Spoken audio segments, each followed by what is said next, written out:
Cranial nerves और vessels pathway. यहाँ से एमसीक्यूज हमेशा न्यूरो में एक पक्का जरूर एमसीक्यूज आता है। देखिए इसमें 3 फोसे होते हैं। नंबर 1 एमसीक्यूज मैं आपको साथ साथ बताता रहूँगा। Anterior cranial fossa, medial cranial fossa और पोस्टीरियर क्रेनियल फोसा। अब जो एंटीरियर क्रेनियल फोसा तो पूछते हैं किस बोन के थ्रू जा रहा होता है। नंबर 1 एथमॉइड बोन के जरिए, ये एमसीक्यूज है।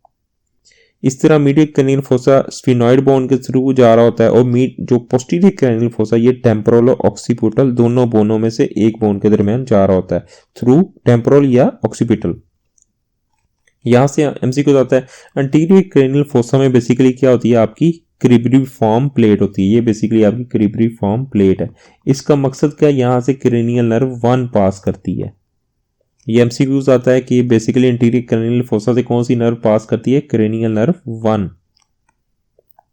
सेकंड जो हमारा है वो है मीडियल क्रेनियल फोसा। तो उसमें जो एमसीक्यूज पूछते हैं कि इसमें 3 चीजें होती हैं। नंबर 1 ऑप्टिक कनाल होती है, सुपीरियर ऑर्बिटल फिशर जिसे एसओएफ हम लिख लेते हैं, फोरामेन रोटेंडम आर, फोरामेन ओवेले और फोरामेन स्पाइनोसम जिसे हम एस लिखते हैं, रोस आरओएस रोस। जो ऑप्टिक किनाल है यहां से क्रेनियल नर्व 2 पास करती है, ये एमसीक्यू आता है। और सुपीरियर ऑर्बिटल फिशर से कौन सी नर्व पास करती है, क्रेनियल नर्व 3, 4, 5, 1 और 6। 5, 1 क्यों मैंने बोला है, क्योंकि आपको पता 5 की 3 ब्रांचेस होती हैं। नंबर 1 ऑप्थेल्मिक,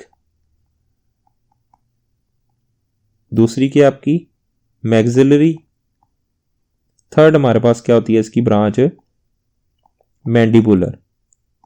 तो बेसिकली यहाँ पे सुपीरियर ऑर्बिटल फिशर से 3, 4, 5 की फर्स्ट ब्रांच कौन सी, ऑप्थेल्मिक ब्रांच, और 6 क्रेनियल नर्व ये पास कर रही होती है। अब जब फोरामेन रोटेंडम की बात करें तो फोरामेन रोटेंडम से क्या है आपकी 5 क्रेनियल नर्व 5 जिसे ट्राइजेमिनल की सेकंड ब्रांच क्या मैक्सिलरी ब्रांच पास कर रही होती है। एमसीक्यूज आते हैं वो पूछते हैं जो फोरामेन रोटेंडम से क्या पास कर रहा होता है, फोरामेन रोटेंडम से क्रेनियल नर्व 5 की ट्राइजेमिनल की ब्रांच 2 पास कर रही होती है। जबकि फोरामेन ओवेले में आपकी जो होती है क्रेनियल नर्व 5 की तीसरी ब्रांच जिसे मैंडिबुलर ब्रांच करते हैं वो पास कर रही होती है। और जो स्पाइनोसम है यहाँ से मीडियल मेनिंजियल आर्टरी एमएमए वो पास कर रही होती है। तो एमसीक्यूज यहीं से पूछते हैं कि वो पूछ रहे थे क्रेनियल नर्व 3 या 4 या 6 या 5 की फर्स्ट ब्रांच कहाँ से एग्जिट कर रही होती है, वो बेसिकली कहाँ से इमर्ज कर रही होती है, वो सुपीरियर ऑर्बिटल फिशर से इमर्ज कर रही है। ये एमसीक्यूज बहुत है फोरामेन रोटेंडम, ओवेले और स्पाइनोसम का, यहाँ से जरूर एक एमसीक्यूज आता है। जबकि पोस्टीरियर क्रेनियल फोसा का सबसे पहले एमसीक्यूज है ये कहाँ से, टेम्पोरल या ऑक्सीपिटल बोन से निकलती है। तो उसमें इंटरनल ऑडिटरी मेटस होता है, यहाँ से क्रेनियल नर्व 7 और 8 इमर्ज कर रही होती, गुजर रही होती है। और फोरामेन जुगुलर में अब बेसिकली क्या होता है आपका क्रेनियल नर्व 9, 10, 11 और इसके अलावा आपका क्या बेसिकली जुगुलर वेन गुजर रही होती है। ये एमसीक्यूज हैं, इसको आपने रटा लगाना है। और हाइपोग्लोसल कनाल से जस्ट एक क्योंकि हाइपोग्लोसल नर्व होती है, हाइपोग्लोसल कनाल से क्रेनियल नर्व 12 जिसे हाइपोग्लोसल नर्व कहते हैं वो गुजर रही होती है। अब सबसे ज्यादा इंपॉर्टेंट जो दूसरा एमसीक्यू होता है फोरामेन मैग्नम से 3 चीजें निकलती हैं। देखें इसके अंदर बेसिकली क्या होता है, इसमें ब्रेन स्टेम आ जाती है आपकी फोरामेन मैग्नम में।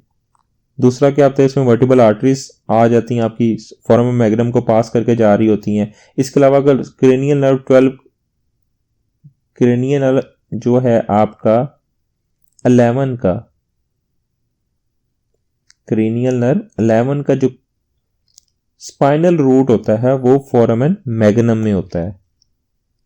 ठीक है, ब्रेन स्टेम में स्पाइनल रूट किस चीज का, क्रेनियल नर्व 11 का, और वर्टिबल आर्टरीज ये फोरामेन मैग्नम में आती हैं। तो इन तमाम चीजों को आपने रट्टा लगाना है, कौन कौन सी नर्व्स कहां कहां से गुजर रही होती हैं।